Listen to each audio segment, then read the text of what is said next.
Tu ne peux pas devenir toi sans laisser mourir une version de toi. Et c'est précisément là que la majorité des gens restent bloqués.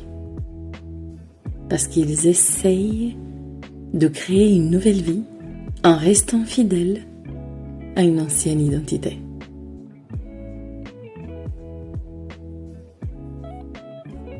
Et si le vrai problème, ce n'était pas que tu ne sais pas quoi faire, mais que tu refuses encore de quitter la version de toi qui a créé ta réalité actuelle. Bienvenue, tu écoutes Be the One, la voix qui te rappelle qui tu es déjà avant les masses, avant les rôles, avant le bruit. Alors, décide dès aujourd'hui et redeviens le centre de ta vie. Be the One. Je suis Andrea Serban, experte en reprogrammation identitaire, et ici je ne suis pas là pour te convaincre. Je suis là pour te rappeler qui tu es. Ma mission est celle d'aider les femmes visionnaires à passer de la fragmentation intérieure à une identité souveraine, capable de soutenir leur vision, leurs œuvres et leurs standards à la hauteur de leur véritable pouvoir personnel.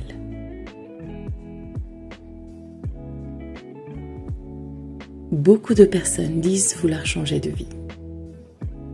Elles veulent plus d'amour, plus d'argent, plus de liberté, plus de paix. Mais elles continuent à penser, ressentir et agir comme la version d'elles-mêmes qui a créé justement la réalité qu'elles veulent quitter. Et ça, c'est épuisant parce qu'elles vivent un tiraillement intérieur constant. Une partie d'elles veut évoluer et l'autre veut rester en sécurité. Alors, elles restent attachées au familier, même si ce familier le vide, même si ce familier les limite. Parce que le cerveau préfère le connu, même douloureux, à l'inconnu.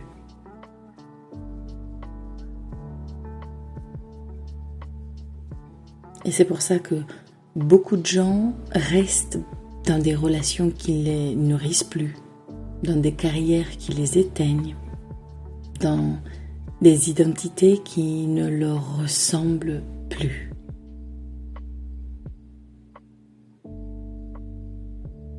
Même certains entrepreneurs vivent ça. Ils veulent lancer un projet, créer une entreprise, changer de réalité financière, mais intérieurement, ils opèrent encore et encore depuis une identité de salarié.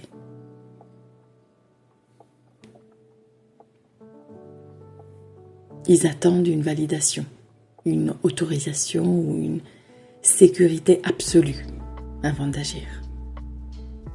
Ils veulent la liberté, mais gardent les réflexes mentaux de survie.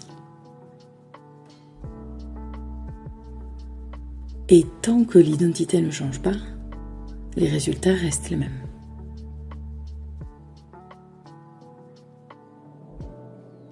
Le problème, ce n'est pas ton manque de potentiel, bien évidemment. Le problème, c'est l'attachement émotionnel à qui tu étais. Parce qu'une identité, ce n'est pas juste une personnalité, c'est un système entier de croyances, des habitudes, des réactions, des émotions et surtout des perceptions. Et cette identité produit automatiquement une réalité. Donc si tu veux une nouvelle réalité, tu ne peux pas continuer à opérer depuis la même version de toi. D'ailleurs, j'adore ce que Einstein disait, on ne peut pas résoudre un problème avec le même niveau de conscience que celui qui l'a créé. Et pourtant, beaucoup essayent encore de changer leur vie sans changer la personne qu'ils sont intérieurement. Ils veulent plus, mais ils continuent à se définir par leur passé, par leurs anciens résultats, par leurs blessures, par ce qu'on leur a dit d'eux-mêmes.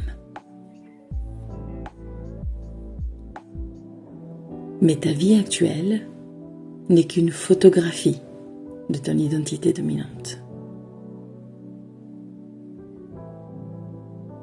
Personnellement, j'ai profondément vécu ça.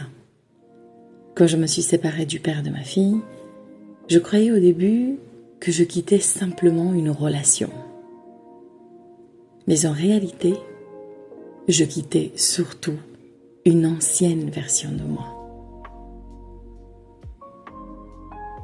Une version qui ne me ressemblait plus.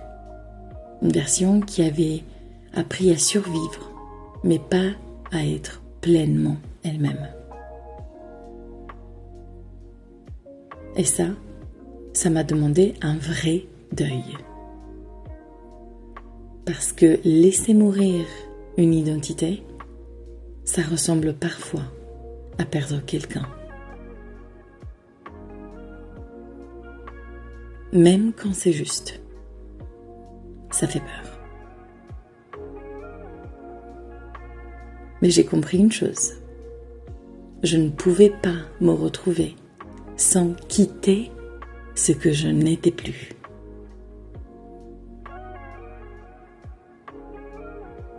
Le problème, donc, ce n'est pas que tu ne sais pas quoi faire. Je suis persuadée que tu le sais.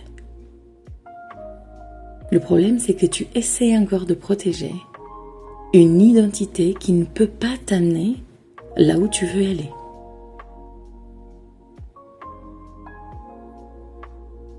Tu dis vouloir une nouvelle vie, mais tu négocies encore avec ton ancienne version. Et tant que tu continueras à croire que ton passé définit ce qui est possible pour toi dans le futur, tu recréeras toujours les mêmes résultats.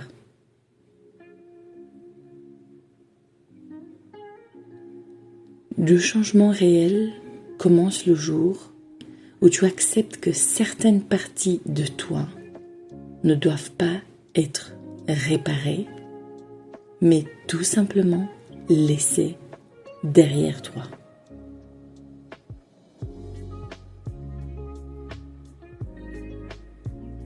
Aujourd'hui, je veux que tu observes un domaine de ta vie où tu te sens bloqué. Ça peut être une relation, l'argent, ton corps, ton activité, tes projets. Et demande-toi, quelle version de moi opère encore ici ?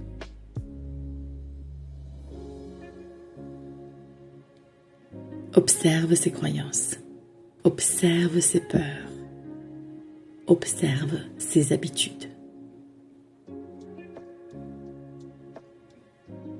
Puis, demande-toi,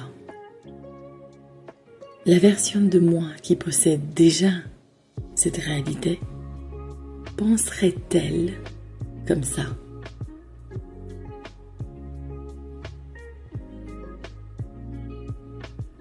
Parce que tu n'as pas besoin de devenir quelqu'un d'autre. Tu as besoin de cesser d'être celle que tu n'es plus. Point.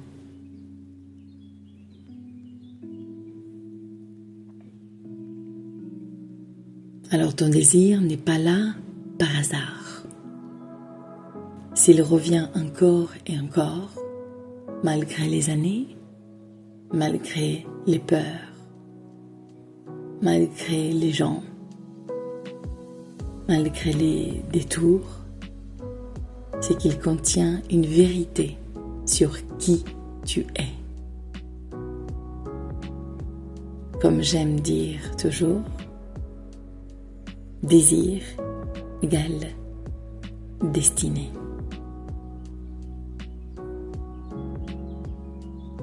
Et peut-être que la prochaine étape de ta vie ne demande pas plus d'efforts, plus d'organisation,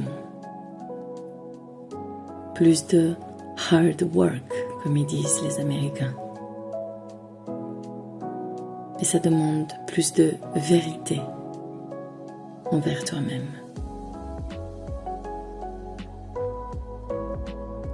Car changer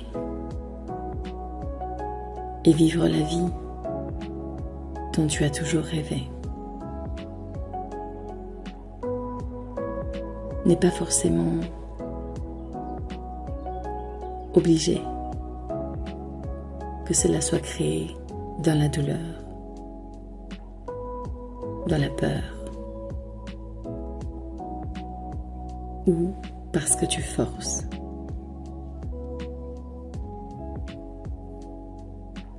Souvent,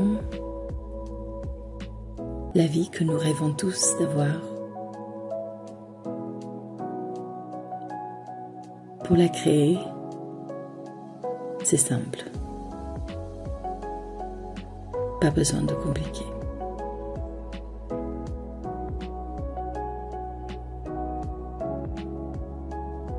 Alors si cet épisode t'a parlé, comme toujours, je vais te poser une seule question. Et si ce n'était pas la réalité qui te limitait, mais ce que tu crois d'elle? Encore une fois, je ne suis pas là pour te convaincre.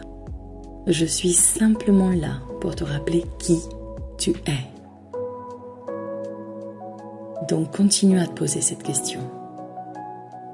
Qui suis-je réellement? Et quelle décision puis-je prendre aujourd'hui même pour être davantage moi-même? Prends soin de toi.